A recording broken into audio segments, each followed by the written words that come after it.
Hello, listeners. This is Kat, and welcome back to Put Your Hands Up Podfics. This will be the continuation of Just Trying to Survive and Learn to Love Along the Way. This will be Part 20, Chapters 38 and 39. Chapter 38 of Exhaustion and Limits. It doesn't take long for the rest of the class to join them, everyone looking completely exhausted. Izuku is quick to eat his dinner, ready to head to bed after barely sleeping the night before. It seems like most of the others have the same idea, because not 10 minutes after he settles into his sleeping bag, the rest of the boys join him in their shared room. It doesn't take long for the others to settle down, and aside from a few whispered conversations and a few kids snoring, the room is quiet. So why can't Izuku sleep? He misses the cats, misses the low rumble of his dad speaking in the adjoining room. Instead of the comforting sounds of home, he's stuck in a room where he hardly knows half the boys. He's only really comfortable with a few of them, and the others he's barely spoken to since the start of the year. Before he knows it, the sun is rising. Izuku lays in the same position he had been in for the whole night, turned to face the wall. He got a few hours of rest, but every time he started to sleep too deeply, some noise woke him up.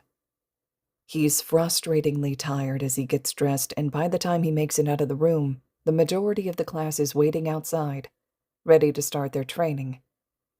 They start off with a morning run, and it's a lot slower than Izuku is used to from their classes. Dad must be taking into account how exhausted everyone seems to be. They pass by Class 1B, and apart from a small wave from Vlad-sensei, they don't interact. Even Monoma must be too tired to spit his usual jibes at them. The run passes in a blur, and before he knows it, his dad is assigning each kid to different exercises to help work on their quirk. Izuku gets assigned to Tiger, one of the pussycats, and they start working on how to get his body used to handling more of his quirk. Izuku has a hard time focusing on everything Tiger is saying, so he just copies his motions and lets his gaze wander, keeping his ears open for new directions. Most of his classmates seem to be doing well, doing exercises that only Dad would have thought of to develop their quirk. He spots Hitoshi training with Mandalay off in a corner. Her quirk could be a great help in Hitoshi developing his. Izuku's eye catches on Kaminari, walking away from his little area. It seems like his dad caught it too, and he makes his way over to the other boy. "Try upping the percentage you're using a little now, but keep punching." Tiger's instructions pull his attention away, and once he's done as he's told, he turns back, but Kaminari and his dad are nowhere to be found. Izuku attempts to refocus on the task at hand, trying not to worry too much about the other boy. It's a hard task, because he likes Kaminari. He's a nice boy who doesn't pry into other people's business. Everyone makes fun of him for being stupid, but Izuku knows he isn't. He just has some unfortunate quirk drawbacks. Maybe he'll try to pull him into his friend group. Hitoshi wouldn't mind, and Izuku hopes that Shouta won't either. Finally, they take a break. The work is exhausting, and Izuku feels awful by the time lunch hits. If he has to do the same thing with Tiger for the rest of the day, he might just pass out, which would be super embarrassing. He slowly makes it over to the lunch table, and once he spots Kaminari, he alters his course and decides to sit with him today. "Are you okay, Kaminari?" He gives him a wide-eyed look, clearly not expecting the question. "Yeah. I had a long talk with Aizawa-sensei about my quirk drawbacks. He said that tomorrow morning we can work through some ideas he has to try and figure it out." Kaminari looks relieved and a little excited that his dad is going to be helping him out. "That's awesome, Kaminari. I'm sure that Aizawa-sensei already has a plan to help you out." Kaminari gives him a funny look at his slip-up, but thankfully doesn't say anything. Hitoshi and Shouta choose that moment to appear, and they both make a conscious effort to include Kaminari in the conversation. He looks confused, but goes along with it instead of questioning it. Lunch is over quickly, and everyone starts heading back to their spots on the field, ready to resume their individual quirk training. Izuku sighs and starts moving towards his previous spot, when a hand grabs his arm. He jumps and turns around, but relaxes when he sees it's just his dad. "Why don't you train with me this afternoon?" Izuku nods at him, relieved to get away from the training with Tiger. Training with his dad is fun. They get to a more secluded corner, far away enough that people can't hear what they're saying, but close enough that his dad can keep an eye on the other students. "All right, we've got to get you better at this." The words are accompanied by a bunch of fabric being flung at his chest, and he smiles down at the capture weapon. They work hard, his dad showing him a lot of complicated things. He breaks everything down into smaller moves that Izuku knows he can do, but putting them all together is hard. He's frustrated by the end of it, lack of sleep making him impatient and irritable. He stays on the ground after he's tossed aside another time and glances towards the rest of his class. Most of them are making their way back to the cabins to make some dinner. A sigh draws his attention back to his dad, and he watches as he sits down on the grass next to him. "Want to tell me what's going on?" "Tired." "Did you sleep at all last night?" "Not really." "Just had trouble with it?" "Too many people." His dad thinks for a minute before speaking up again. "Would it help if you slept in my room tonight?" He meets his dad's eyes and nods. He stands and reaches a hand down, pulling Izuku up with him. "All right. While you go help with dinner, I'll bring your stuff to my room." "Thank you." Izuku gives his dad a quick hug, then runs off, hoping that not all of the good jobs for dinner are taken. As it turns out, they are, and Izuku is stuck teaching Ida how to peel potatoes. It's a painful experience, and he's relieved when they can all sit down and enjoy the meal after all of their hard work. He's half asleep by the time cleanup is over, so instead of participating in whatever the other kids will be doing, he shuffles over to his dad's room and knocks on the door. His dad opens it after only a few seconds, and Izuku makes his way over to his sleeping bag without a word. Izuku falls asleep quickly, so the only sounds in the room are his son's soft breaths and the scratch of his pen as he makes plans for training tomorrow. The problem with Kaminari's quirk is troublesome. Shouta knew he would have to do something about it eventually, but he didn't think it had become the problem it is already. This class is full of problem children. Izuku had only been asleep for an hour when there's a frantic knocking on his door. He rushes to answer it, to make the noise stop so his kid can get some goddamn sleep. He pulls it open to reveal Kirishima, hand still poised to knock. "Aizawa-sensei, we lost Midoriya!" Well, Shouta hadn't anticipated this when he moved Izuku's things. He raises a brow, but he doesn't say anything. Kirishima takes that as his cue to continue. "We were getting ready to go to the bathhouse when a few of us noticed he was gone. I volunteered to come tell you. We have to find him." "Who are these few of you that noticed?" He'd like to know who actually pays attention to their surroundings in his class. A good future lesson for those of them that don't. "Well, it was me, Shinso, Todoroki, and Kaminari. Once we said something, the others noticed too. Please, Aizawa-sensei, we have to—" He holds up a hand to silence the boy. He's getting loud as he works himself up. "Good job. And don't worry about it. I've got the problem child." He moves to the side to show Izuku behind him, fast asleep. Kirishima looks relieved, then confused and concerned. "I noticed he didn't sleep well last night, but I didn't want to say anything." Looks like Shota's got some really observant kids this year. Thank God. Students in his past couple years wouldn't have noticed if half the class disappeared. "He's only close to a few of you, and he has trouble sleeping around a lot of strangers or noise. It's unfortunate, but we're doing what we can." Kirishima still looks confused, but he accepts the explanation with a nod. "Thank you, Aizawa-sensei." The words are quiet and accompanied by a short bow. Shouta doesn't get the chance to say anything before Kirishima is running off. He closes his door softly with a small smile. He is far too fond of this year's class. Chapter 39 of Fear and Forests.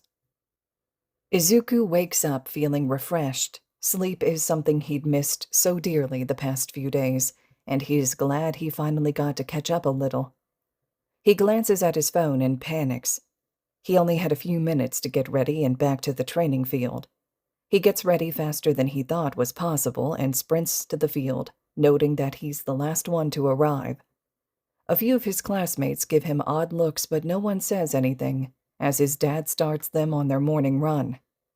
They've definitely upped the pace from yesterday, and Izuku is grateful for the full night's sleep. He's out of breath, but he doesn't feel like he's going to pass out. They hardly get any instructions today, being told they're continuing exactly what they were doing yesterday. As he walks over to where he's working with Tiger, Izuku spots Kaminari following his dad over to the clearing they were in yesterday. Kaminari looks nervous, but he's also got an excited grin on his face. Tiger works him harder than he did yesterday, but Izuku also does so much better than he did before. He's a lot more focused, and he feels more comfortable with pushing the limits of One for All. He manages to push it up a few % before his body starts screaming at him to stop. It's a struggle to even move at this point. "Tone it down a little, and we'll work on some more punches and kicks today." Izuku does as he's told and brings his quirk down to a more manageable level. He's soaked in sweat by the time lunch rolls around, but he's grinning. Today is going really well for him. Kirishima is the first to join him at the table today, sitting directly across from him, and Izuku can hardly contain his surprise. Usually he would be sitting with Bakugo. "So, why were you sleeping in Aizawa's room last night? We got pretty worried, so I went to find him and found you there." The words are whispered, Kirishima leaning in close so no one hears. The other boy has nothing but curiosity on his face, so Izuku opts to go with the truth. People will learn eventually, once his name change goes through with the adoption. "It's because he's my dad. He's in the process of adopting me." Kirishima looks surprised for a minute before nodding to himself. "That actually makes a lot of sense. Does this mean we'll have to call you Aizawa? Could get confusing." Izuku hadn't thought of that. Things could get really weird if people started calling him that. You can just call me Izuku." "Sounds good, Izuku." Kirishima smiles brightly at him before turning to his food. Their peaceful silence is interrupted by the sound of a plate being placed on the table. Izuku looks up to find Bakugo sliding into the seat next to Kirishima, sitting close to the other boy. Izuku raises his brows in surprise but doesn't say anything.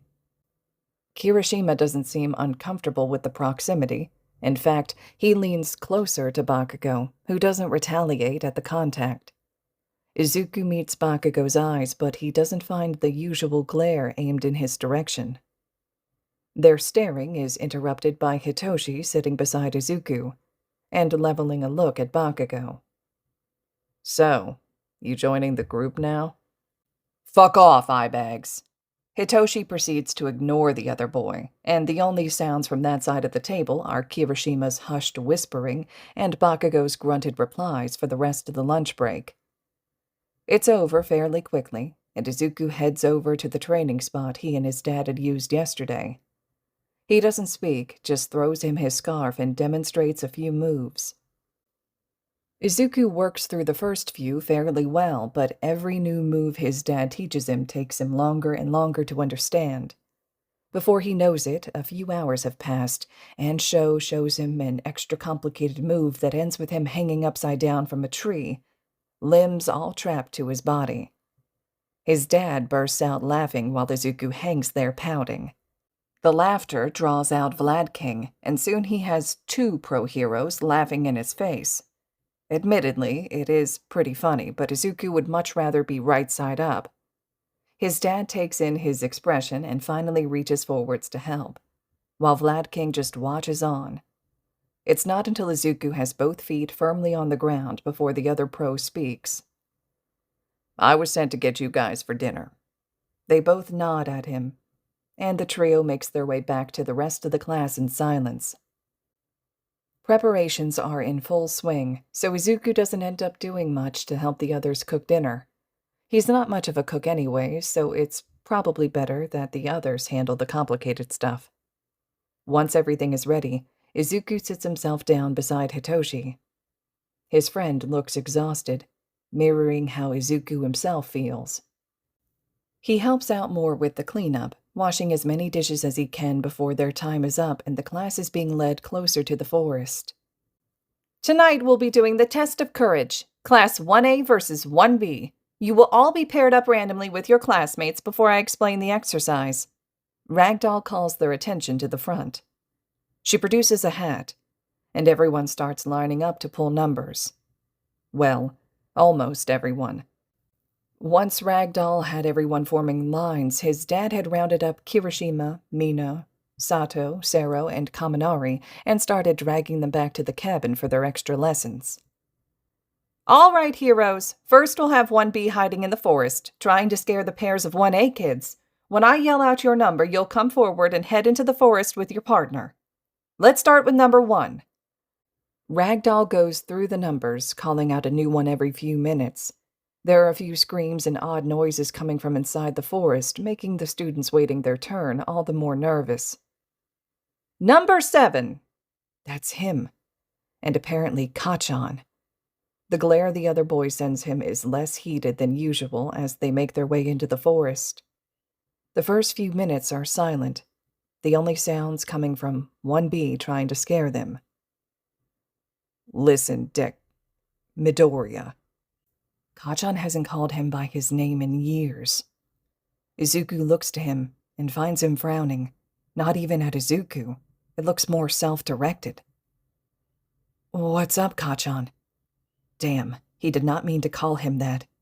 Izuku braces himself for an explosion, but all he gets is a sigh from the other boy. I need to apologize. What? Don't fucking interrupt me. That's more like the Kachan he knows. Sorry. Kachan just frowns and keeps walking. I was a real dick in middle school. I need to explain why. Kachan hesitates before stopping and turning towards Izuku. I knew about what Inka was doing to you. I even told the old hag, but she didn't believe me. Then why'd you keep hurting me? Kachan growls at the interruption, but he says nothing about it. I don't know. In some fucked up way, I was trying to protect you. I thought that if you showed up at home hurt, then she wouldn't hurt you more. Look how fucking wrong I was. I did a lot of stupid shit back then, like hanging out with those losers. I didn't know how to stop them from hurting you, so I tried to make it seem like you were my target so they'd back off. I don't expect you to forgive me or anything, but I'm really fucking sorry, Midoriya. Izuku never expected an explanation from the explosive boy, let alone an apology. But everything he's saying makes sense. He was always careful not to hurt him too badly. Usually hit him in places that would show, and his explosions were far from the strongest he could produce at the time. You know, Kachan, deep down, I think I knew you were trying to help. I think it'll be hard for a while, and I don't expect us to become friends, but I do forgive you. You were far from the worst of my bullies, and you've shown that you can change. I'm really glad you're in a better place now, Kachan. Thanks, Izuku. Izuku beams at him. He's finally getting some sort of closure with his old friend. Izuku thinks that in time, they could become friends again, especially with Kirishima's influence over Kachan. Before Izuku has a chance to dwell on it any further, there's a rustling from the trees, and a hulking form steps out. Ah, how sweet. Both my targets in one place. All right, listeners, this concludes Chapter 39 of Just Trying to Survive and Learn to Love Along the Way. Chapter 40 will be up next, which will pick up where we're leaving off with a continuation of the summer training camp arc. I'd love to hear your thoughts and reactions to everything so far. And as always, thank you all so much for listening.